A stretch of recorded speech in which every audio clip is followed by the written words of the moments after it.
দিয়ে বলেন, কিতাবুন আনজালনাহু ইলাইকা লিতুখরিজান নাসা মিনাজ যুলুমাতি ইলান নূর।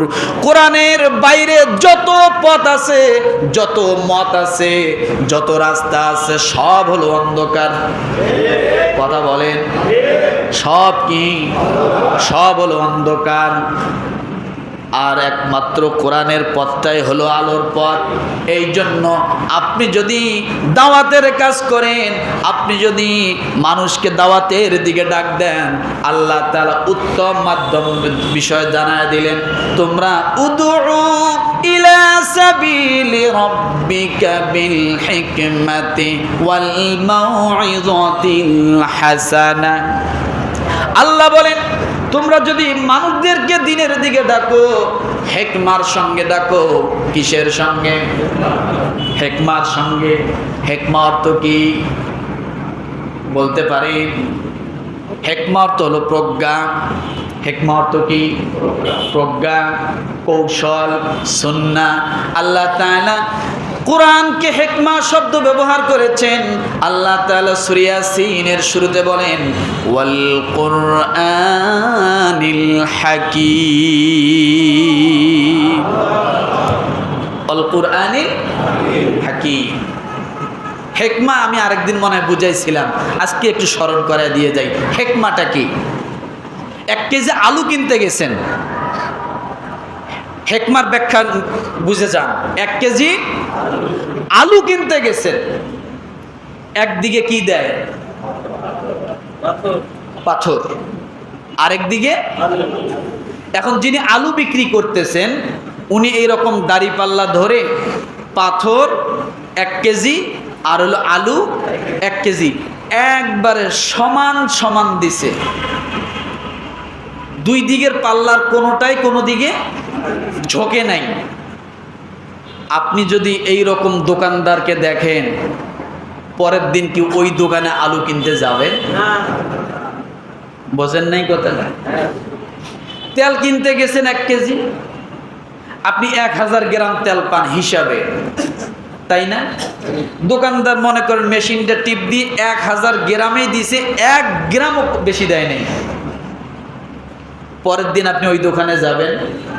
কেন যাবেন না? যাবেন না কেন? বেশি। গোস্তর দোকানে গেছেন, 750-800 টাকা কেজি।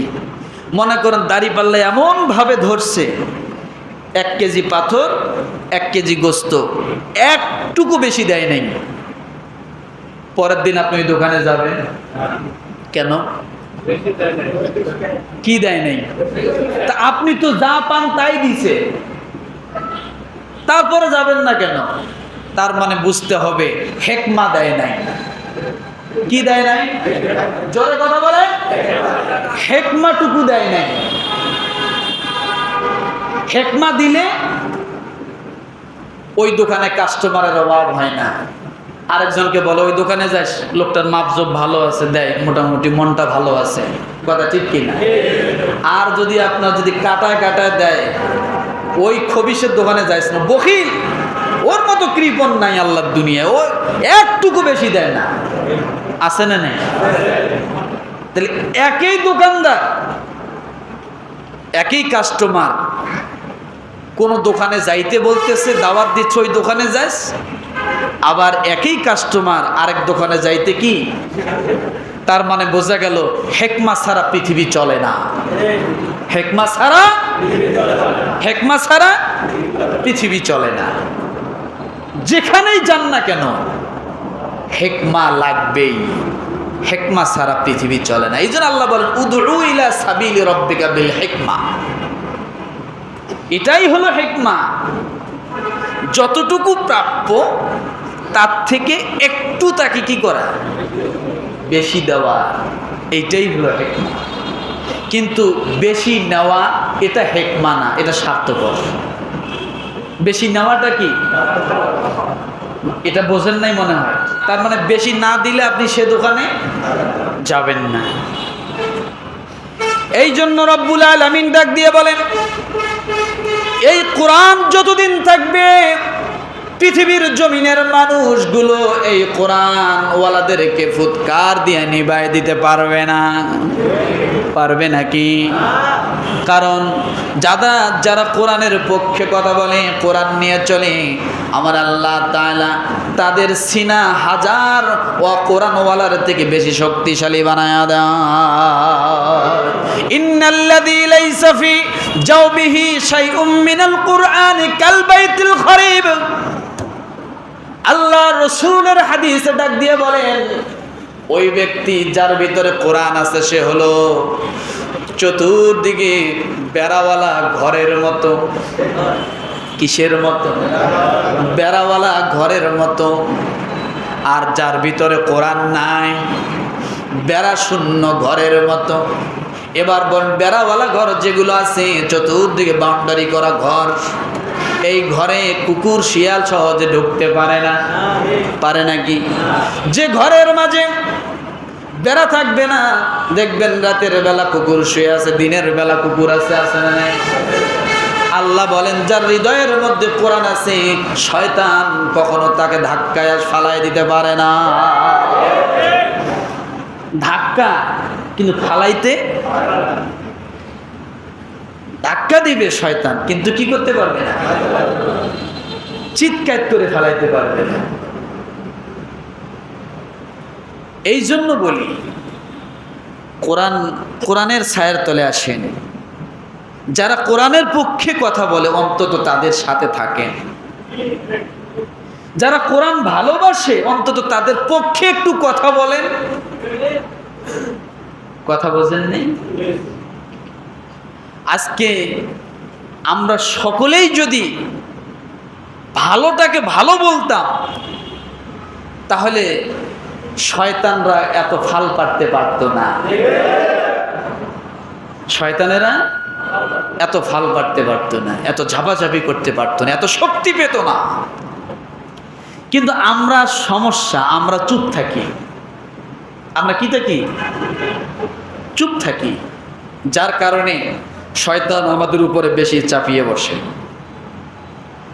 এখনো যদি গা ঝাড়া দিয়ে না ওঠেন, এবার শয়তান এমন বসবে, এ শয়তানরা আপনি ওই গোসলের পরে যখন ডুব দিয়ে ওঠার পরে পানি ঝাড়া দিলে চতুর্দিকে পানি ছিটে যায়, এভাবে আপনি শয়তানকে সরাতে পারবেন না। এই জন্য বলি যে সব সময় আমরা ভালো মানুষগুলোর সাথে একটু চলার চেষ্টা করি। ভালো মানুষগুলো একটু খুঁজে বাইর করেন। আপনি ভালোবাসতে না পারেন, কিন্তু তার ক্ষতি করবেন না, এটাই হলো কথা। একজন মানুষ ভালো কাজ করে, তাকে ভালো করতে দেন, কিন্তু তার ক্ষতি করা যাবে না। বাংলাদেশে অনেক দল আছে, কোন দলগুলো পকেটে সিগারেট পাওয়া যায় না আপনি খুঁজে বাইর করতে পারেন না? কারা মদের বোতল নিয়ে আড্ডা দেয় না, আপনি এই লোকগুলা কি খুঁজে বার করতে পারেন না? যারা পকেটে মেসওয়াক রাখে, পিস্তল রাখে না, এই লোকগুলা কি আপনি খুঁজে বার করতে পারেন না? যারা চাঁদাবাজি করে আর যারা নিজেরাই চাঁদা দিয়ে দল চালায়, এই লোকগুলো খুঁজে বের করতে পারেন না? যারা নিজেদের খাবার নিজেরা খায়া মানুষকে কল্যাণের দিকে ডাকে, এই দলগুলো আপনি খুঁজে বের করতে পারেন না? যদি আপনি এখনো খুঁজতে ব্যর্থ হন, কসম আল্লাহর, আপনার কপাল সামনে পুরে এমন পোড়া পড়বে, সারা পৃথিবীর ফায়ার সার্ভিস দিয়ে কপালের আগুন নিভাইতে পারবেন না। কেবল এই কপাল পোড়ানো রেডি হচ্ছে, চুলে ধরানোর আগে চুলের কাছে লাকড়ি আনা লাগে, চুলে ঠিক করা লাগে, গ্যাস লাইট আনা লাগে, এরপরে নানান আয়োজন, কাগজ একখানা করা লাগে, অথবা কেরোসিন তেল লাগে। এগুলো সব কিছু চুলার কাছে আইনা রেডি করতে সময় লাগে, এরপরে আগুন ধরাই দিয়ে তারপরে চুলে ধরাইতে হয়। কথা ঠিক না? তো এই যে 1 বছর যাচ্ছে, আপনার কপাল যদি এখন আপনি ফিরে না আসেন, এই কপালের আগুন ধরার যে রেডি হইতেছে, এই কপালে যদি একবার আগুন ধরে, কসম আল্লাহ, এবার আর রেহাই হবে না। এবার আর কি হবে না, রক্ষা পাবেন। সময় থাকতে সজাগ হয়ে যান, সময় থাকতে সজাগ হয়ে যাই। আপনি খেয়াল করতে পারেন কোন মানুষগুলো নিজের খায়া নিজের পরে অন্যের জন্য কাঁদে, আপনি তাদেরকে ভালোবাসুন, তাদেরকে মহব্বত করেন, তাদের সাথে থাকেন, দেখবেন আপনার একদিন আল্লাহ তাআলা কল্যাণ দান করবে। করবে কি করবে না? রাসূলুল্লাহ সাল্লাল্লাহু আলাইহি সাল্লামের সাথে সাহাবায়ে কেরাম ছিলেন, লস হয়েছে না লাভ হয়েছে? কথা বলেন তো। আবু জেহেল দুশমনী করছেন, লস হয়েছে না লাভ হয়েছে? সাহাবীরা যেখানে বসেছেন সেখানে মসজিদ তৈরি হয়েছে, যেখানেই যে বসছেন সেখানে মসজিদ বানাইছে, মানুষ যায় দেখতে। কথা ঠিক না? যে গাছের নিচে ছায়ায় ছিলেন বসেছেন ওই গাছটা দামি হয়েছে। আর আবু জেহেল যে বাড়িতে খাইতেন, পড়তেন, ঘুমাইতেন, সব কিছু করতেন, ওই বাড়িতে লেট্রিনে পরিণত হয়েছে। কিসে পরিণত হয়েছে? লেট্রিনে পরিণত হয়েছে। হাজী সাহেবরা ভালো জানবেন। তাহলে আবু জেহেল আর আবু বকর, উমর, ওসমান, আলী রাদিয়াল্লাহু তাআলা আনহুর মতো প্রায় 100 লক্ষ সাহাবী, এই সাহাবীরা তারা লিডার ছিল না, আবু জেহেল লিডার ছিল। কথা বোঝেন না? এই জন্য বলি এই দুনিয়া দুনিয়া না, এরপরে আরেকটা জগৎ আছে। এই সুখ সুখ না, এরপরে আরো সুখের ব্যবস্থা আছে। সময় থাকতে ভালো পথগুলো ধরার জন্য চেষ্টা করব। যদি তা না করেন তাহলে নিজের কপাল নিজে পুরব। এই জন্যই আল্লাহ তাআলা সূরা নাহলের 10 নম্বর আয়াতে এই কথাই বললেন যে আমি আসমান থেকে বৃষ্টি নাজিল করি মরা জমিনকে জিন্দা করার জন্য, আর এই আসমান থেকে কোরআন নাজিল করেছি মরা মানুষগুলোকে জিন্দা করার জন্য। আর সেটা যদি এখনো এই কোরআনের মাধ্যমে যদি না বোঝেন তাহলে আর কবে বুঝবেন জানা নাই। মরার পরে গা গোসল দিয়ে সাদা কাপড়ের কাপড় পরাইয়া এরপরে আতর গোলাপ সব কিছু মাইখা আপনাকে কোলের মধ্যে নিয়ে কবরে যখন রাখবে, দোয়াটা কি পড়বে? দোয়াটা কি পড়বে? যখন আপনার আত্মীয় স্বজন আপনাকে খাটিয়ার থেকে এইভাবে হাতের মধ্যে নিয়ে কবরে রাখবে তখন দোয়া কি পড়ে? বিসমিল্লাহি ওয়া আলা মিল্লাতি ইয়া রাসূলুল্লাহ। আহা, মরার পরে নবীর দলে ঢুকলেন, বেঁচে থাকা অবস্থায় নবীর দলে আসলেন না। আপনার মতো মরা মানুষটাকে আমার রসুল নিয়ে কি করবে? উচিত তো ছিল জীবিত থাকা অবস্থায় রসুলের দলে ঢোকা, কিন্তু তাও আপনি ঢুকলেন না, আত্মীয় স্বজন জোর করে ঢুকাই দিতেছে। 2 জন 4 জন ধরছে, কবরে 2 জন নামছে, খাটিয়ার থেকে নিয়ে কোলের মধ্যে নিয়ে দোয়া পড়ে নবীর দলে ঢুকাই দিল। আরে ভাই দরকার তো আমি যখন নবীর দলে ঢুকবো আমি জীবিত অবস্থায় ঢুকবো, এটাই তো বাস্তব। কিন্তু আমি ঢুকলাম না, আমি মরার পরে আমার নবীর দলে ঢুকাই দিতেছে। নবী নিবে? হ্যাঁ, প্যারালাইসিসের রোগী একটা যদি দাঁড়ায় বলে আমি এই মুহূর্তে বিএনপিতে যোগ দিব, নিবে? কথা বোঝেন নাই মনে হয়। জামাতে ইসলামে যোগ দিব, নিবে? জাতীয় পার্টিতে যোগ দিব, নিবে? কেন? ওই প্যারালাইসিস অর্ডার দিয়ে দলে নিয়ে কি হবে? বরঞ্চ আরেকজন কর্মী লাগবে। কথা বোঝেন না? ও মিছিল করতে পারবে না, মিটিং করতে পারবে না, কোনো স্লোগান দিতে পারবে না। ওই প্যারালাইসিসের জীবিত মানুষটাকে দুনিয়ার কোনো দল নেয় না, আর আপনি মরা মানুষটাকে নবীর দলে কবরে জোর করে ঢুকাই দিতেছেন। এত সহজ? এত সহজ। দল করলে কি মরার পরে করা লাগে নাকি জীবিত থাকা অবস্থায়? জীবিত থাকা অবস্থায়। তাহলে আমরা এখানে যারা আসছি নামাজ পড়তে, কোনো চ্যাটার্জি, ব্যানার্জি, চট্টোপাধ্যায়, মুখোপাধ্যায়, সেন, গুপ্ত, রায় কেউ আছি? কারা আছি? কারা আছি?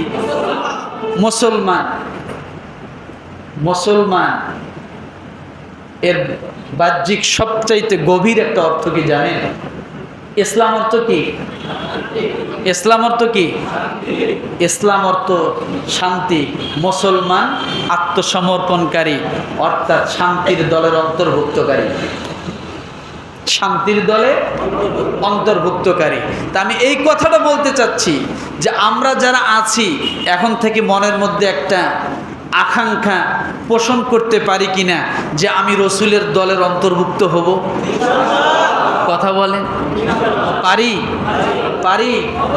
তাহলে আজকে একটা কথা হলো, যারা রসুলের পক্ষে কথা বলে, কোরআনের পক্ষে কথা বলে, মানুষের কল্যাণে কথা বলে, মানুষের ভালো চায়, মঙ্গল চায়, আমরা তাদের পক্ষেই কথা বলবো। রাজি আছি? রাজি আছি? আল্লাহ তাআলা আমাদের সকলকে রসুলের দলের অন্তর্ভুক্ত করার তৌফিক দান করুক। আমিন। ওয়া আখিরে দাওয়ানা আনিল হামদুলিল্লাহি রাব্বিল আলামিন।